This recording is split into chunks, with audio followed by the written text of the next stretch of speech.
لفظ لفظ حکمتیں ابر علم کہیں سے برستی بارشیں شرع کے امور سے دین کے شعور سے. السلام علیکم ورحمۃ اللہ وبرکاتہ.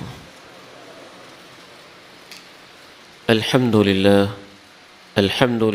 نحمده ونستعینه ونستغفره ونعوذ بالله من شرور أنفسنا ومن سيئات أعمالنا. أشهد أن لا إله إلا الله وحده لا شريك له وأشهد أن محمدًا عبده ورسوله صلى الله عليه وعلى آله وصحبه وسلم. اللهم طهر قلبي من النفاق وعملي من الرياء ولساني من الكذب وعيني من الخيانة فإنك تعلم خائنة الأعين وما تخفي الصدور.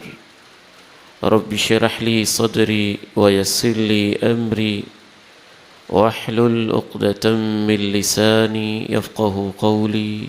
أما بعد، فأعوذ بالله السميع العليم من الشيطان الرجيم من همزه ونفخه ونفثه. يثبت الله الذين آمنوا بالقول الثابت في الحياة الدنيا وفي الآخرة ويضل الله الظالمين ويفعل الله ما يشاء.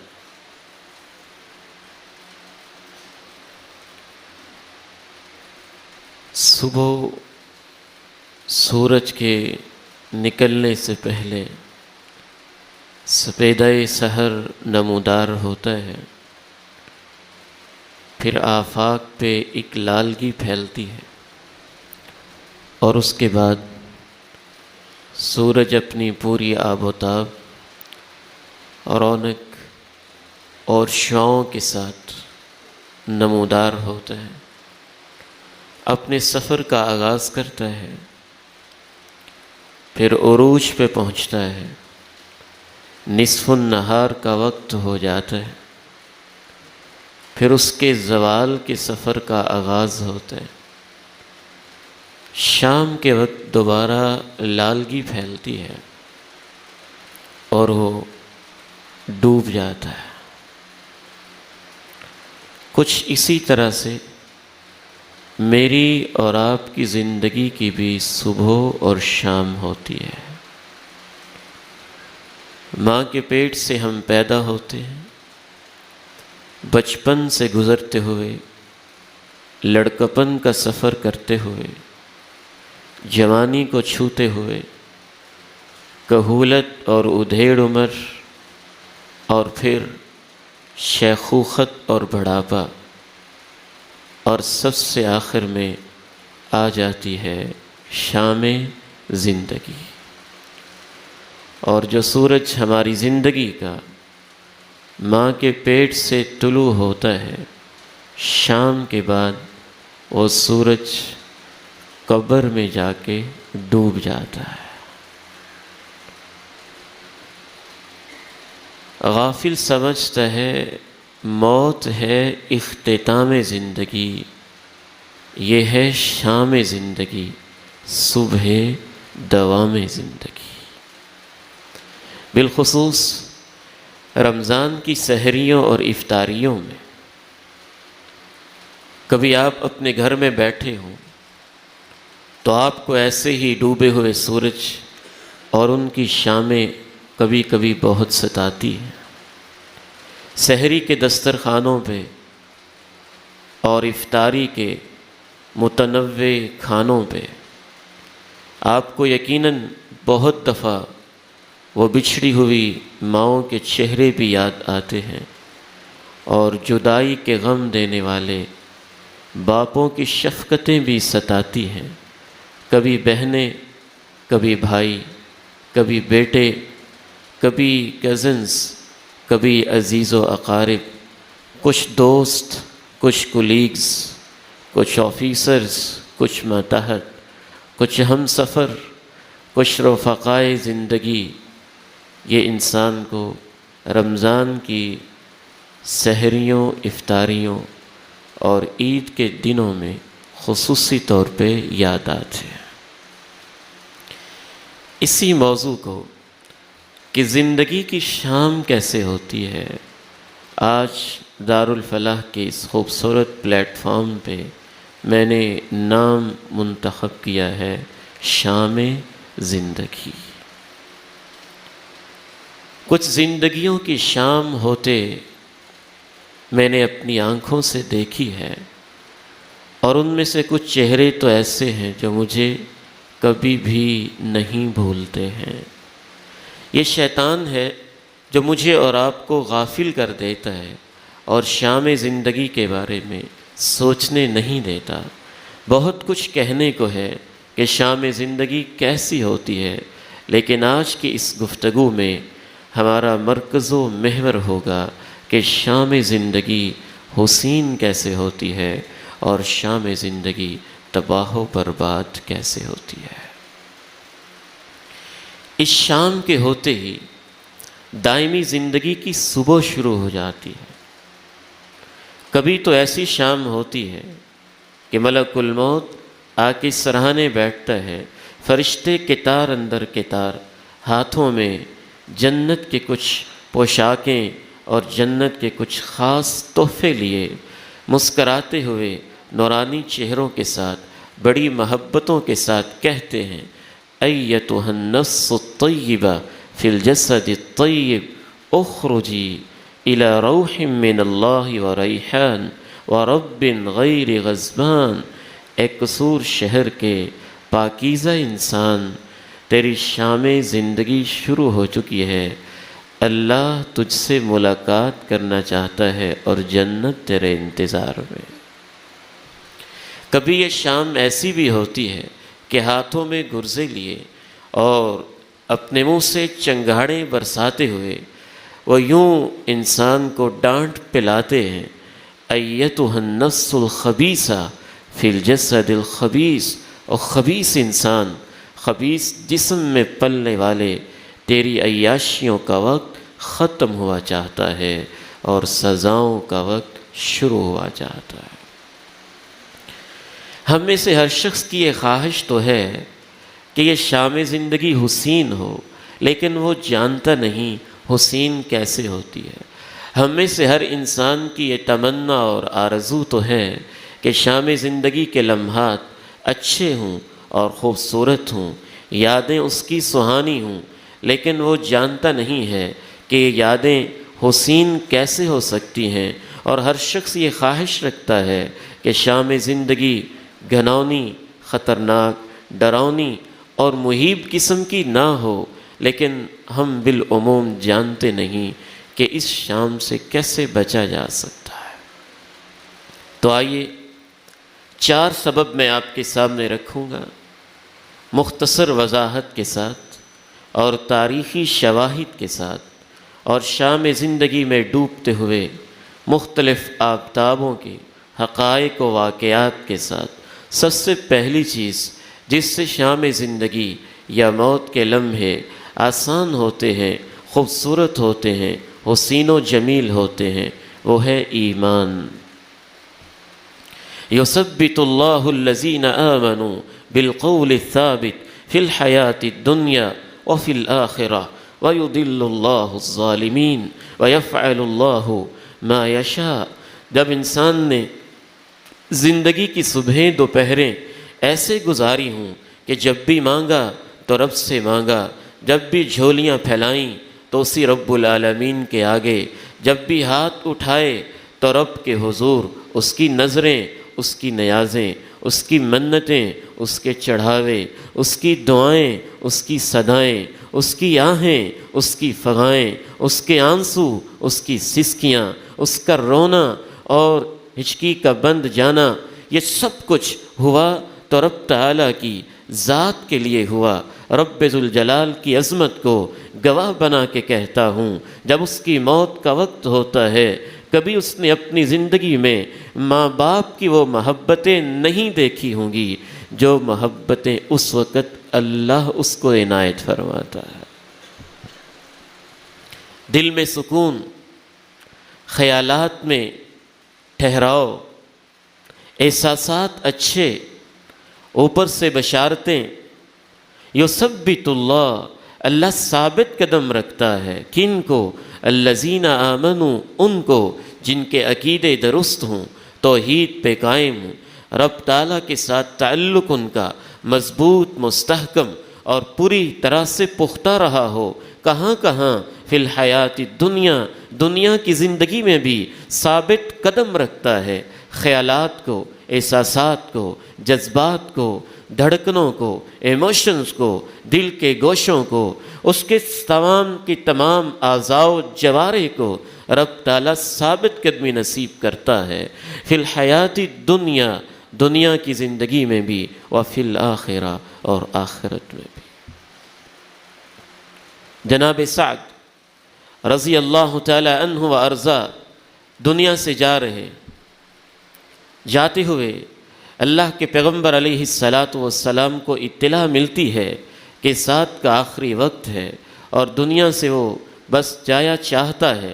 اطلاع ملتی ہے کہ اب وہ جا چکا ہے۔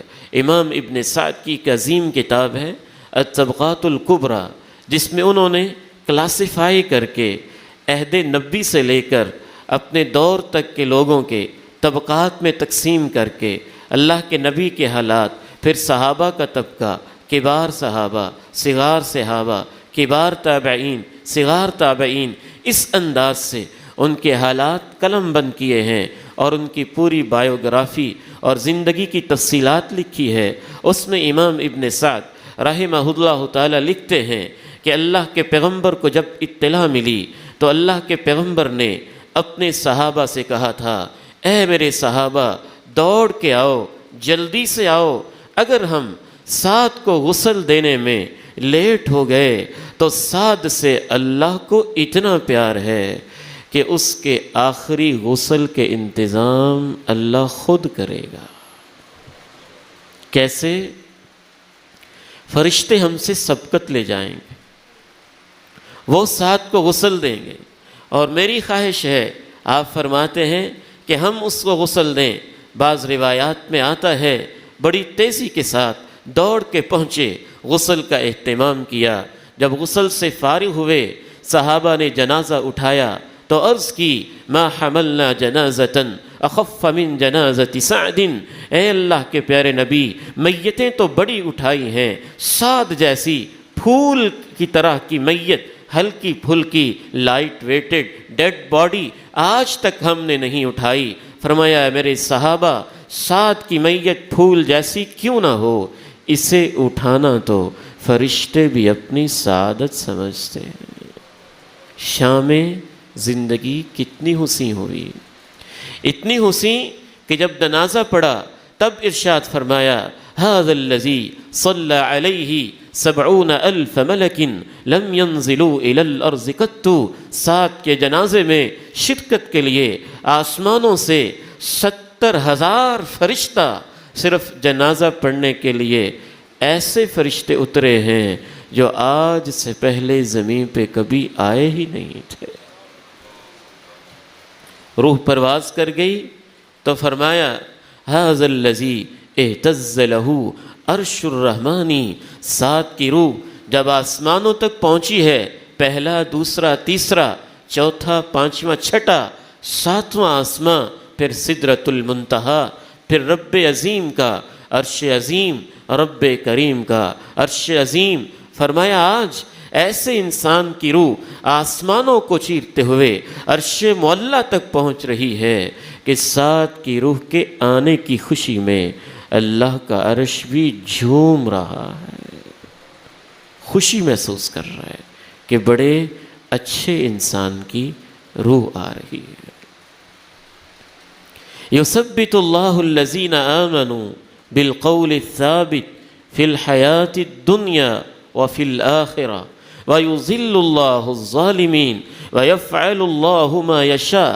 اس کے برعکس شام زندگی بڑی تلخ ہو جاتی ہے اگر انسان ظالم ہو، وہ ظلم کرتا رہا، رب کے حقوق میں ظلم کرتا رہا، پیغمبر کے حقوق میں بڑا ہی ظالم تھا، والدین کے لیے بڑا ہی ظالم تھا، بہنوں بھائیوں کے لیے بڑا ہی ظالم تھا، اپنے سماج اور سوسائٹی کے لیے بڑا ہی ظالم تھا، اپنے ہمسایوں اور اپنے کولیگز کے لیے بڑا ہی ظالم تھا، دنیا والوں کے لیے وَيُضِلُّ اللَّهُ، جب اس کی شام زندگی کا وقت ہوتا ہے اللہ اس کو بھٹکنے کے لیے چھوڑ دیتا ہے۔ اس نے زندگی گزاری، بھٹکتا رہا، کبھی اس آستانے پہ سجدہ، کبھی اس ڈھیری پہ سجدہ، کبھی کسی کو پکارا، کبھی کسی کو اپنا زندگی کا مشکل کشا سمجھا، رب تعالیٰ کے ساتھ شرک یہ سب سے بڑا کائنات کا ظلم ہوتا ہے۔ ان الشرک لظلم عظیم، ایسا انسان سب سے بڑا ظالم ہوتا ہے۔ کبھی کسی کے نام کی منتیں، کبھی کسی کے نام کے چڑھاوے، وَيُضِلُّ اللَّهُ الظَّالِمِينَ، جب ایسا انسان جا رہا ہوتا ہے اور اس کی شام زندگی ہوتی ہے تو اسے سمجھ نہیں آتی کہ میں کس کے پاس جا رہا ہوں، کس کو پکاروں، اب میری مشکلوں میں میرا سہارا کون بنے گا۔ وَيُضِلُّ اللَّهُ الظَّالِمِينَ وَيَفْعَلُ اللَّهُ مَا يَشَاءُ۔ امام بخاری اپنی ایک کتاب میں لکھتے ہیں کہ ایسا ہی ایک ظالم انسان جب اس کی شام زندگی ہوئی اور زندگی کا سورج ڈوبا، قبر سے ایک وجود نکلتا، عصر کے بعد روزانہ ہی اس کا آدھا دھڑ گدھے والا ہوتا، آدھا دھڑ انسان والا ہوتا، عصر کے بعد قبر پھٹتی، وجود باہر نکلتا، گدھے کی طرح ہنہناتا، چیختا چلاتا، آوازیں نکالتا، پھر قبر بند ہوتی، واپس چلا جاتا۔ اگر امام بخاری نے نہ لکھا ہوتا، ایک سیکھا محدث نے، تو یہ میں واقعہ آپ سے شیئر نہ کرتا۔ یہاں تک لکھتے ہیں کہ دیکھنے والوں کو پریشانی لاحق ہوئی اور ایک بڑھیا خاتون بیٹھی ہوئی تھی، ایک صاحب اس سے کہنے لگے جانتے ہو کسی سے کہ یہ قبر کس کی ہے، اس کے ساتھ ایسا کیوں ہو رہا ہے؟ جواب دیتا ہے یہ قبر ایک نوجوان کی ہے، یہ بوڑھی اس کی ماں جو بیٹھی ہے، یہ شراب پیتا تھا، یہ اسے سمجھاتی تھی بیٹا شراب نہ پیا کرو، یہ ظالم جواب دیتا تھا گدھے کی طرح میرے اوپر ہنہناتی رہتی ہو، چپ کر جا، جب سے مرا ہے اس کی شکل گدھے کی طرح قبر پھٹتی ہے اور اس کو یہی عذاب ہو رہا ہے۔ ہماری یہ زمین نیچے بعض سائنٹسٹ کے مطابق تقریباً 7000 کلومیٹر گہری ہے۔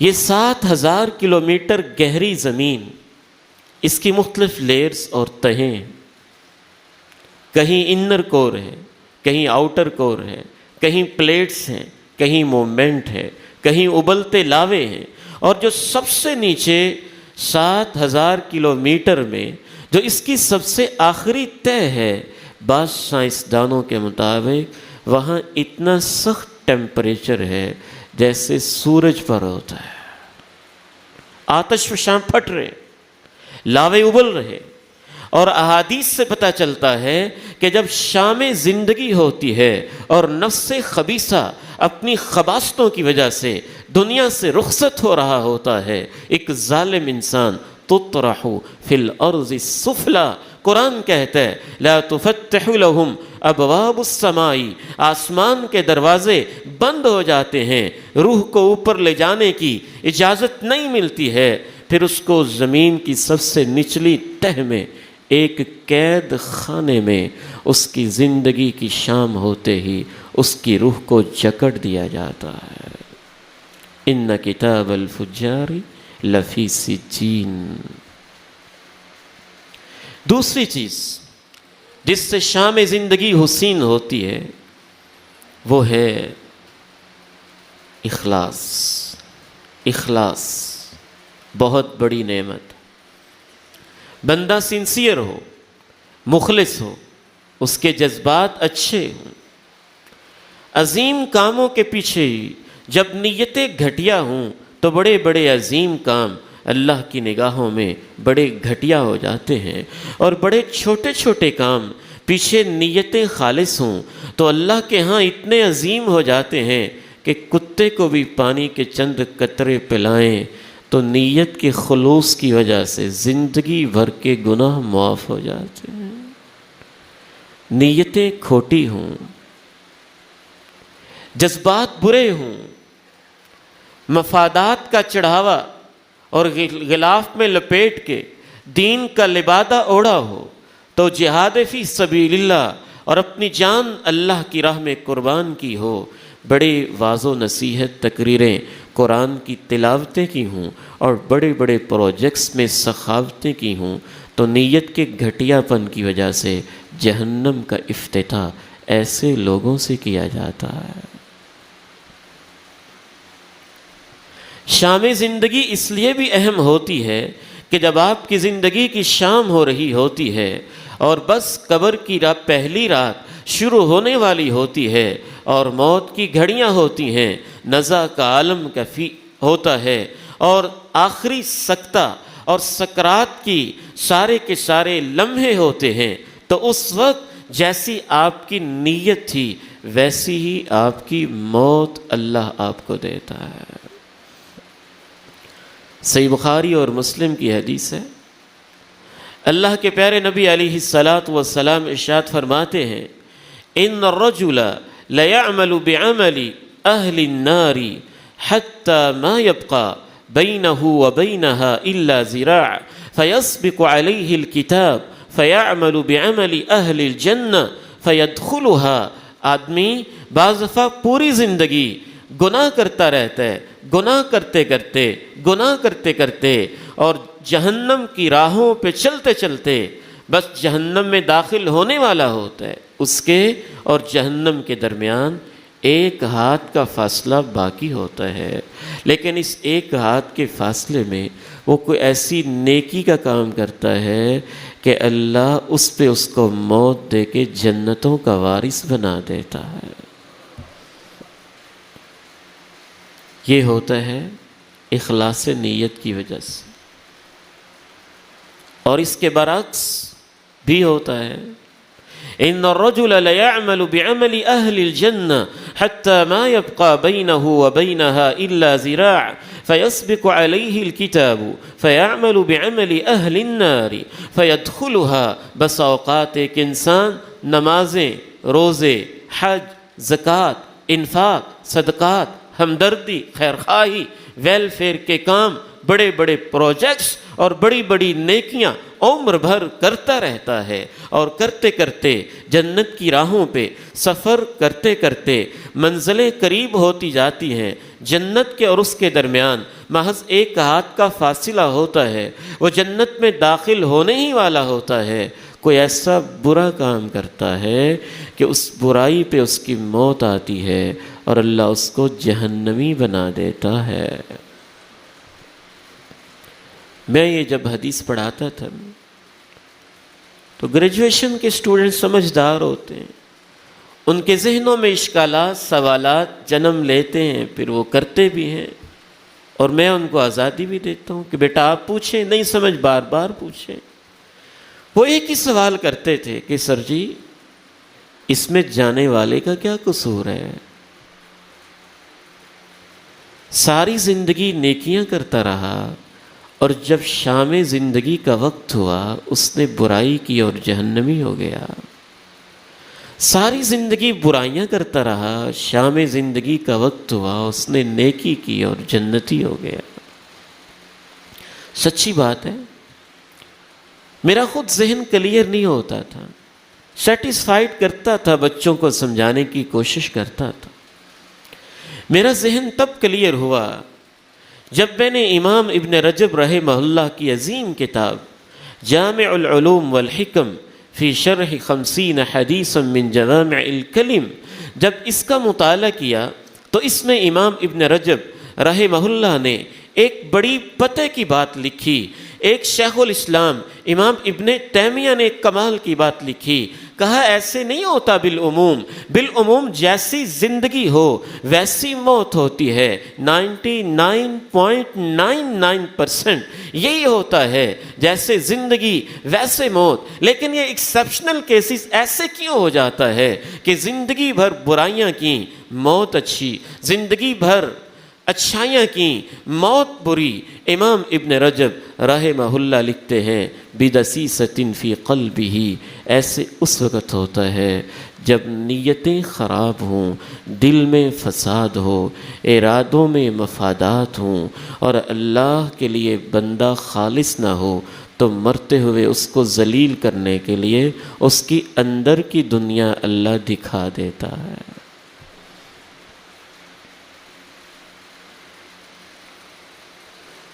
تو دوسرا سبب اخلاص ہے۔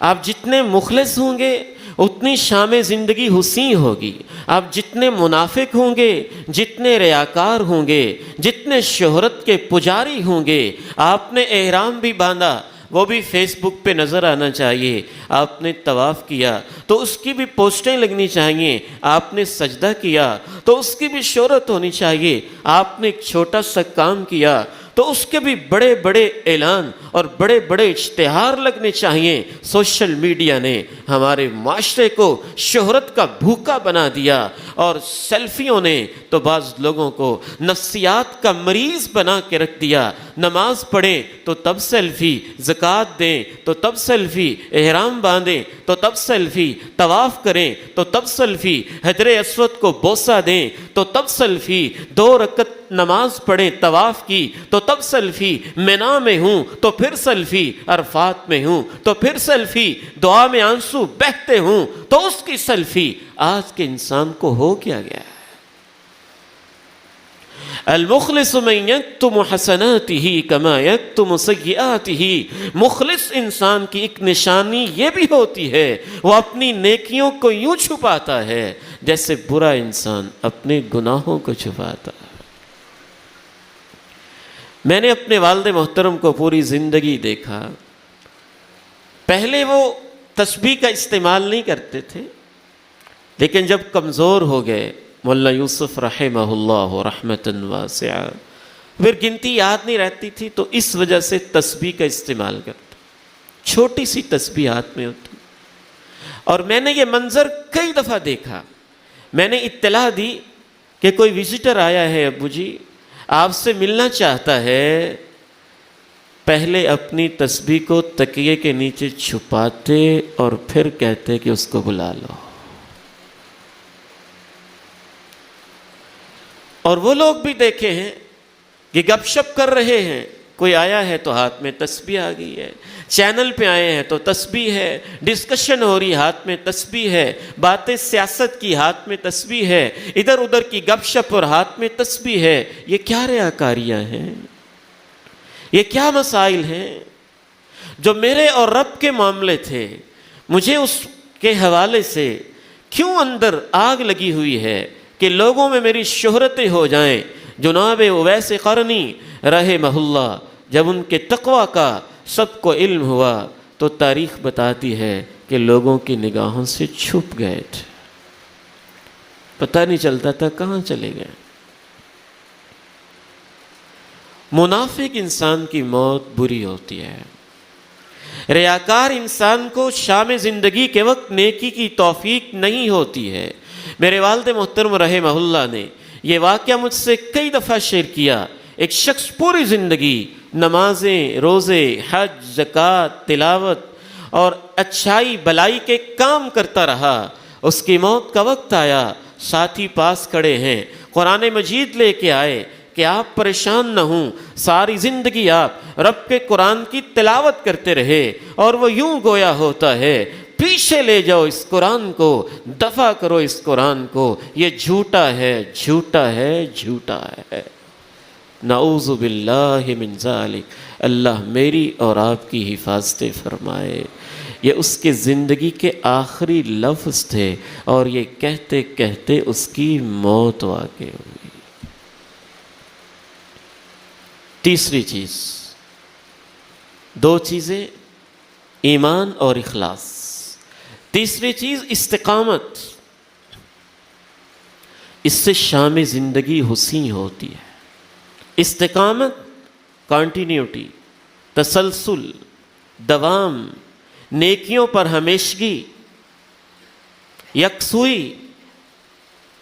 استقامت نماز میں، استقامت زکوٰۃ میں، استقامت روزے میں، استقامت حج و عمرے میں، استقامت عقائد میں، ایمانیات میں، استقامت اخلاقیات میں، استقامت معاملات میں، استقامت صلہ رحمی میں، استقامت حقوق کی ادائیگی میں، استقامت میاں بیوی کی ایک دوسرے کے ساتھ عہد وفا کو نبھانے میں، استقامت والدین کی خدمت میں، استقامت اولاد کی تربیت میں، استقامت ہمسائیگی کے حقوق میں، استقامت ملک و ملت کے ساتھ وفا کرنے میں اور عہد وفا کو نبھانے میں. استقامت عظیم چیز ہے میرے بھائیوں. آج مجھے اور آپ کو، میرے بزرگوں اور ماؤں بہنوں اور بیٹیوں، کتنی محبتوں کے ساتھ آپ لوگ تشریف لائے.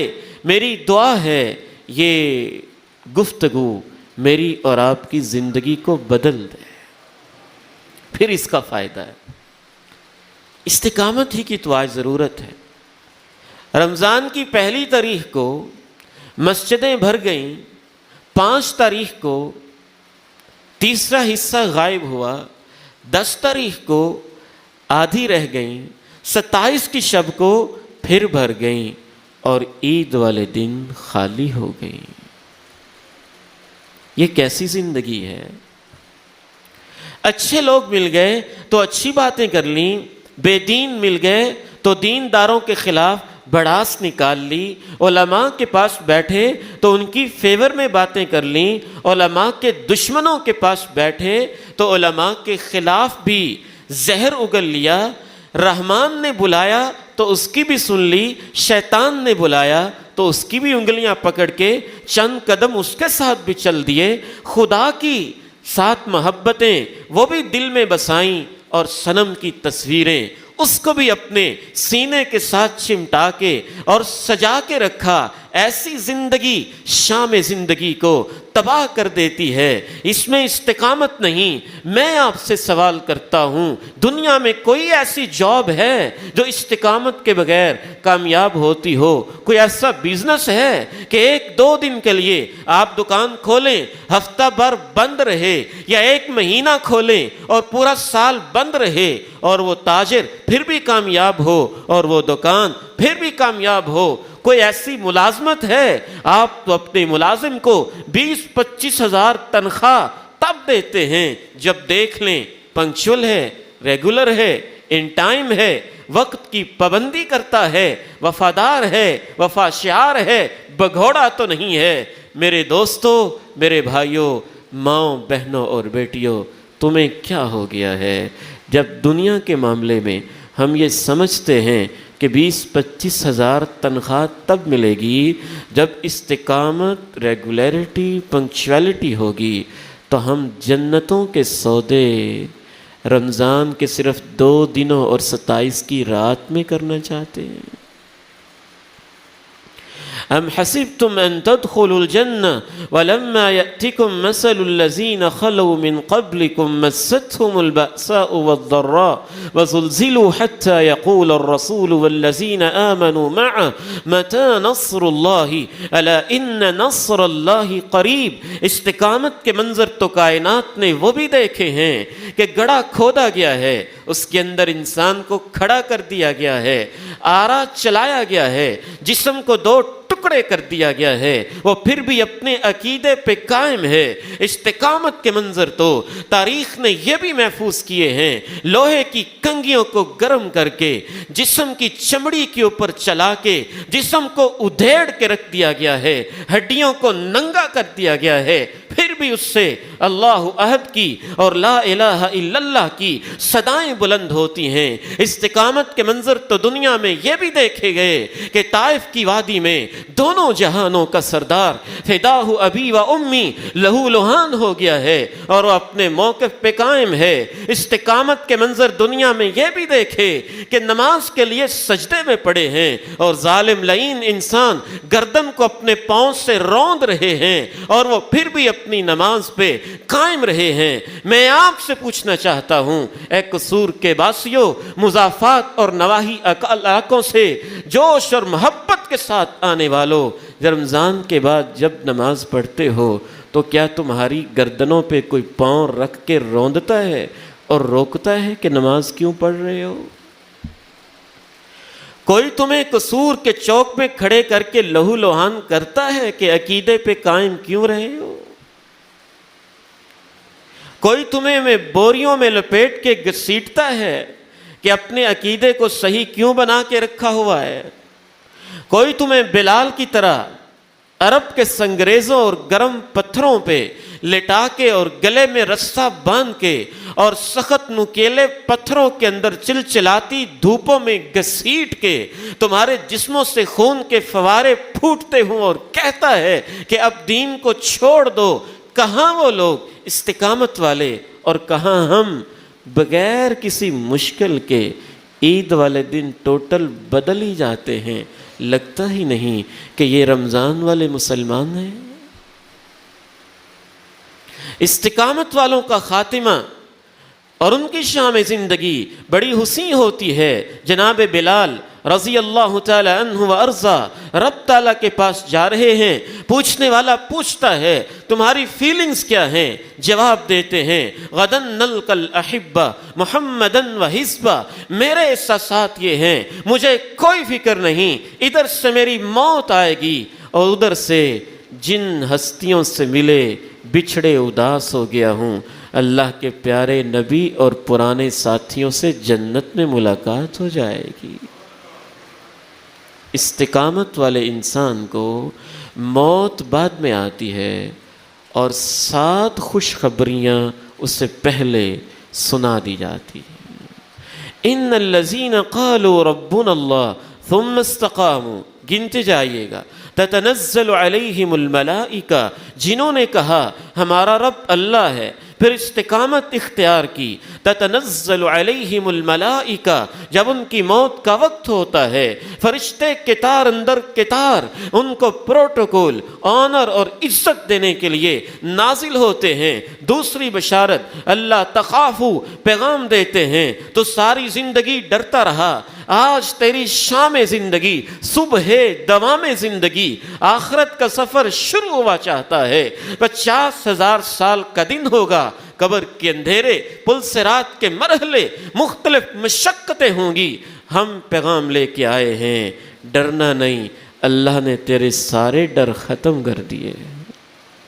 تیسری بشارت وَلَا تَحْزَنُوا، پیچھے کیا ہوگا؟ غم نہیں کھانا۔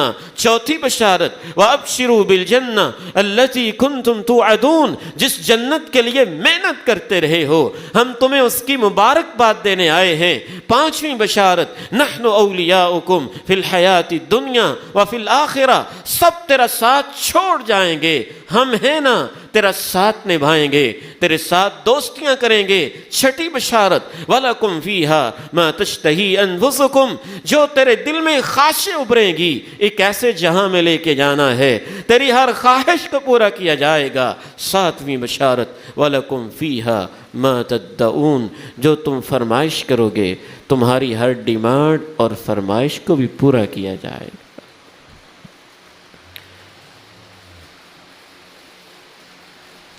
آخری اور چوتھا سبب، اور اس کے بعد انشاءاللہ ہم دعا کریں گے اور آپ سے اجازت چاہوں گا۔ چوتھا اور آخری سبب ہوتا ہے شام زندگی کے حسین ہونے کا توبہ، انابت اور رجوع الی اللہ۔ اہل ایمان کی کہیں بھی قرآن مجید میں یہ علامت بیان نہیں کی گئی کہ ان سے گناہ نہیں ہوتا، نہیں، ان سے گناہ ہو سکتا ہے، لیکن ان کی علامت یہ بیان کی گئی والذین اذا فعلوا فاحشة او ظلموا انفسهم ذکروا اللہ فاستغفروا لذنوبهم ومن يغفر الذنوب الا اللہ ولم يصروا على ما فعلوا وهم يعلمون. جب ان سے فحش کام ہو جائے یا اپنی جانوں پہ ظلم کر بیٹھیں ذکر اللہ ان کو اللہ کی فوراً یاد آ جاتی ہے. فاستغفروا لذنوبہم اپنے گناہوں کی معافیاں مانگتے ہیں. ومن یغفر الذنوب الا اللہ اور ان کے دل میں احساس ہوتا ہے اے مولا تیرے سوا گناہوں کو معاف کوئی نہیں کر سکتا. ولم یصروا علی ما فعلوا وهم یعلمون اور جانتے بوجھتے ہوئے وہ گناہوں پہ اڑتے نہیں ہیں اور ان پہ ضد نہیں کرتے. اولئک جزاؤہم مغفرۃ من ربہم ایسے لوگوں کا صلہ یہ ہے اللہ اپنی طرف سے ان کی زندگی کے سب گناہوں کو معاف کر دیتا ہے. توبہ بڑی عظیم چیز ہے. ہم بالعموم استغفار کرتے ہیں توبہ نہیں کرتے. استغفار کرتے ہیں. استغفار لپ سروس ہے اورلی ہوتا ہے زبانی ہوتا ہے. آپ نے کہا یا اللہ مجھے معاف کر دے. آپ نے کانوں کو ہاتھ لگا دیا میری توبہ اے اللہ مجھے معاف کر دے. آپ نے وظیفہ پڑھ لیا استغفر اللہ الذی لا الہ الا هو الحی القیوم واتوب الیہ اللہم انک عفو تحب العفو فاعف عنی لا الہ الا انت سبحانک انی کنت من الظالمین اللہم اغفر لی ما قدمت وما اخرت وما اسررت وما اعلنت. سید الاستغفار پڑھ لیا. یہ سب استغفار ہی ہے نا. استغفار کا معنی ہے معافی مانگنا. معافی مانگنے کے جتنے بھی الفاظ ہیں ان سب کو استغفار کہتے ہیں اور اس کے مختلف صیغ اور مختلف الفاظ و اوراد ہیں جن میں سے چند ایک میں نے آپ کے سامنے رکھ دیے ہیں. یہ استغفار ہے لیکن اللہ کا مطالبہ یہ نہیں ہے کہ استغفار کرو. یہ مطالبے کا پہلا حصہ ہے. اس کے بعد والا اہم حصہ یہ ہے استغفار کر کے توبہ بھی کرو. وَأَنِ اسْتَغْفِرُوا رَبَّكُمْ ثُمَّ تُوبُوا إِلَيْهِ استغفار کرو اور توبہ کرو. استغفار آپ نے زبان سے معافی مانگی. توبہ پریکٹیکلی آپ نے اپنے آپ کو چینج کر لیا. گناہوں کی دنیا کو چھوڑ دیا. سچی توبہ کی سب سے پہلی علامت یہ ہوتی ہے کہ بندہ گناہ پہ پشیمان ہو جاتا ہے. دوسری علامت آنکھوں میں آنسو آ جاتے ہیں. تیسری علامت زبان پہ استغفار کے الفاظ جاری ہو جاتے ہیں. چوتھی علامت وہ وعدہ کرتا ہے آئندہ ایسے نہیں کروں گا. پانچویں علامت اگر اس نے کسی بندے کا حق دبا رکھا ہے اس کا حق اسے واپس کر دیتا ہے. چھٹی علامت اس گناہ سے اسے نفرت ہو جاتی ہے. ساتویں علامت گناہوں کی دنیا میں واپس جانا اسے اتنا برا لگتا ہے جیسے آگ کے الاؤ میں چھلانگ لگانا اسے برا لگ رہا ہوتا ہے. آٹھویں علامت وہ بندہ مومن گناہوں کی دوستیاں گناہوں کا ماحول گناہوں کی فرینڈشپ گناہوں کے گروپس گناہوں کے پیجز گناہوں کی سائز گناہوں کے چینل سب کچھ چھوڑ چھاڑ ہی دیتا ہے. اور اس کی آخری اور اہم ترین علامت یہ ہوتی ہے نیکیوں کا سفر شروع کر دیتا ہے. جب یہ علامتیں پوری ہو جائیں تو اللہ اس کے گناہوں کو بھی نیکیوں میں تبدیل فرما دیتے اور اس کی شام زندگی پھر حسین ہوتی ہے. پاک پتن عارف والے کے علاقے کا ایک ڈاکو تھا. ڈاکے ڈالتا اس کو توبہ کی توفیق مل گئی. اس نے توبہ کی اور شام زندگی اللہ نے اتنی حسین دی. موت کے لمحے اتنے خوبصورت دیے کہ مسجد کا ہو کے رہ گیا. مسجد میں ہی بیٹھا رہتا. حتیٰ کہ دیکھنے والے دوست بتاتے ہیں کہ ایک دن تو وہ مسجد میں 1 گھنٹے سے بھی زیادہ سجدے کے اندر پڑا رہا اور اس ڈاکو کو بھی اللہ نے سجدے کی حالت میں موت دے دی. وہ 99 انسانوں کا قاتل بھی تھا نا, وہ بھی ڈاکو ہی ہوگا. اس کی موت بھی کیسی تھی؟ سچی توبہ تھی نا. اتنی سچی، خصوصاً میں اپنے نوجوان بیٹوں اور بیٹیوں سے کہنا چاہتا ہوں، یہ فیس بک کی بری دوستیاں اور واٹس ایپ کے گندے گروپس اور یوٹیوب کے فحش چینلز، یہ بھی بری دوستیوں میں آتے ہیں، اور ان سے توبہ کی سچی علامت کہ آپ وہ چینلز ختم کریں، وہ صفحات ختم کریں، وہ فرینڈشپ ختم کریں، وہ گروپس ڈیلیٹ کریں اور ان سے ایگزٹ ہو جائیں، جو آپ کو گناہوں کی دنیا میں، گناہوں کی دلدل میں لے کے چلے گئے تھے۔ 99 انسانوں کا قاتل پریشان بھی ہوتا ہے، آنسو بھی بہاتا ہے، مارے مارے بھی پھرتا ہے، توبہ کیسے قبول ہوگی؟ پھر اتنی سچی توبہ کرتا ہے جب اس کو بتایا جاتا ہے گھر بھی چھوڑنا پڑے گا، محلہ بھی چھوڑنا پڑے گا، شہر بھی چھوڑنا پڑے گا، بری دوستیاں چھوڑنی پڑیں گی، جنہوں نے تجھے قتل کی راہوں پہ لگایا ہے۔ وہ سچا تھا توبہ میں، سب کچھ چھوڑ دیتا ہے، بتایا جاتا ہے نیک لوگوں کی بستی کی طرف سفر کرنا پڑے گا، وہ سفر شروع کر دیتا ہے۔ اس کی موت ابھی اس نے زندگی کو پوری طرح پریکٹیکلی شاید بدلا بھی نہیں تھا، ایک نماز بھی شاید اس نے شروع نہیں کی ہوگی، نیک لوگوں کی بستیوں میں پہنچا بھی نہیں تھا، راہوں میں وفات ہو جاتی ہے۔ لیکن یہ بدلنا اللہ کو اتنا پسند ہے، نیکی اور نیک لوگوں کی روح کو لے جانے والے فرشتوں کو پیغام ملتا ہے، یہ میرا بندہ اندر سے بدل کے میرا ہو گیا تھا، اس کی روح کو میری جنتوں میں پہنچا دو۔ اس کے برعکس آخری واقعہ شیئر کرتا ہوں۔ اگر بندہ گناہ کرے اور شرمائے ہی نہ، گناہ کرے پھر چھوڑے ہی نہ، اس پہ ڈٹا رہے، تو اس کی شام زندگی تباہ کن ہوگی۔ عرب نوجوان ہیں، ڈرنکنگ کا پروگرام بناتے ہیں، گاڑی میں رکھ لیتے ہیں بوتلیں اور میوزک چلا دیتے ہیں، اور تیز سپیڈ کے ساتھ جا رہے ہیں، راستے میں ایکسیڈنٹ ہو جاتا ہے، لاشیں تڑپ رہی ہیں، پاس سے نوجوان گزرتا ہے، کہتا ہے قل لا الہ الا اللہ۔ وہ عرب تھے، کلمہ پڑھنا کون سا مشکل تھا، لا الہ الا اللہ پڑھو، لا الہ الا اللہ کہہ دو نا، لا الہ الا اللہ کہہ دو نا۔ اور وہ آگے سے جواب دیتا ہے شراب پینی ہے، بوتلیں گاڑی میں رہ گئی، جلدی سے لا دو نا، 2-4 گھونٹ پی ہی لوں۔ یہ زندگی کے آخری الفاظ تھے، اور یہ کہتے کہتے ہی اس کی موت واقع ہو جاتی۔ گناہوں پہ اصرار کا یہی نتیجہ ہوتا ہے۔ تو 4 باتیں عرض کی، شام زندگی حسین ہوتی ہے 4 چیزوں سے، اور تباہ ہو جاتی ہے ان 4 چیزوں کے اپوزٹ کام کیے جائیں تو۔ ایمان سے زندگی حسین ہوتی ہے، شرک سے تباہ ہو جاتی ہے۔ اخلاص سے شام زندگی حسین ہوتی ہے، ریاکاری اور منافقت سے وہ لمحے تباہ ہو جاتے ہیں۔ استقامت سے شام زندگی حسین ہوتی ہے، اور کبھی ادھر کبھی ادھر، رمضان میں کچھ اور، بعد میں کچھ اور، مسجد میں کچھ اور، دفتر میں کچھ اور، ایسی زندگی سے موت کے وقت بھی انسان ایمان پہ قائم نہیں رہ پاتا۔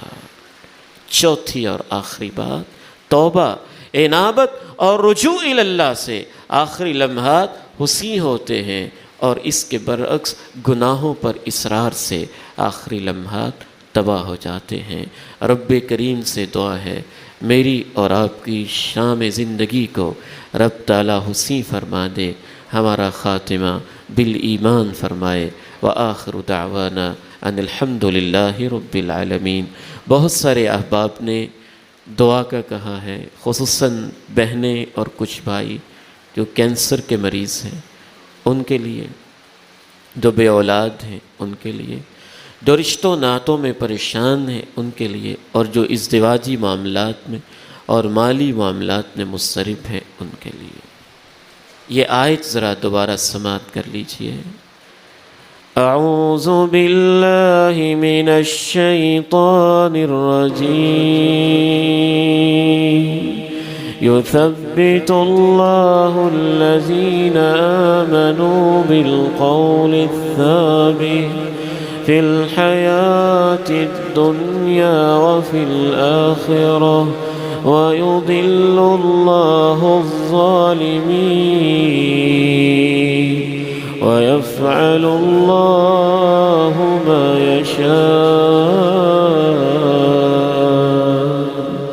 بسم الله الرحمن الرحيم.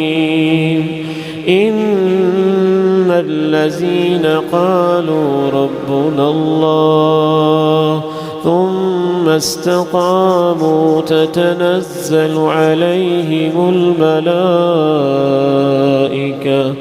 ألا تخافوا ولا تحزنوا وأبشروا بالجنة التي كنتم توعدون. نحن أولياؤكم